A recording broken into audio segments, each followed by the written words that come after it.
Alors, notre premier participant pour aujourd'hui est M.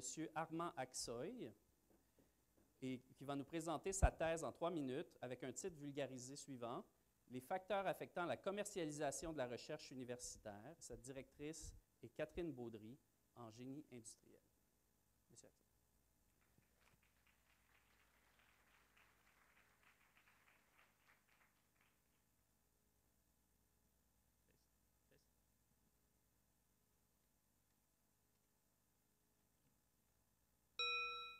Bonjour. Chaque année, les universités du monde entier investissent des milliards de dollars dans des projets de recherche universitaire.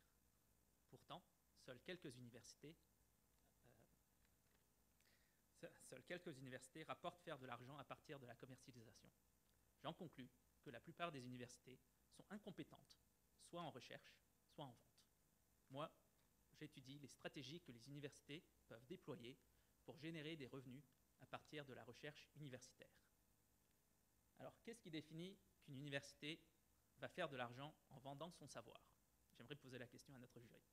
Non, je plaisante, je n'ai pas le temps pour un sondage. Mais j'imagine très bien l'un d'entre eux dire « ce sont les grandes universités techniques qui se font le pactole ».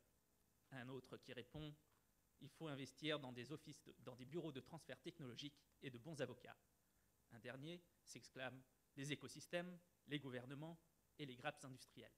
Oui, oui et oui. Moi, ce qui m'intéresse vraiment, ce sont les partenaires, ou plutôt les coopétiteurs. Car aujourd'hui, les universités opèrent dans un milieu où il faut coopérer, mais où elles sont constamment en compétition avec leurs partenaires. Personne ne va payer pour la vache si on leur donne le lait gratuitement. Alors, avec qui coopérer et comment?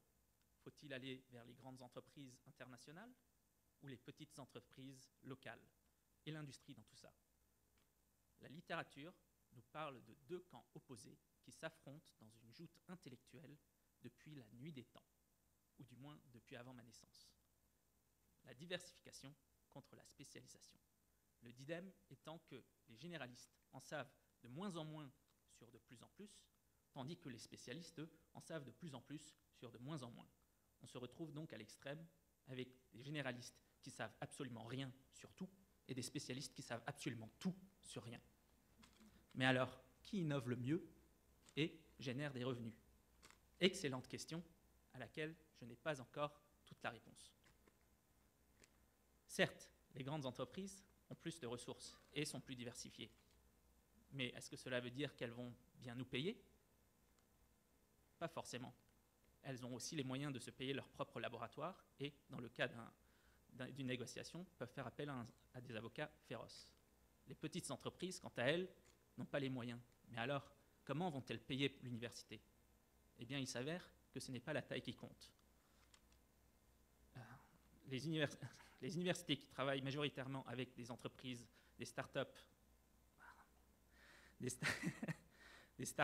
génèrent plus de revenus de recherche et celles qui travaillent avec des petites et moyennes entreprises génèrent plus de royauté. Merci.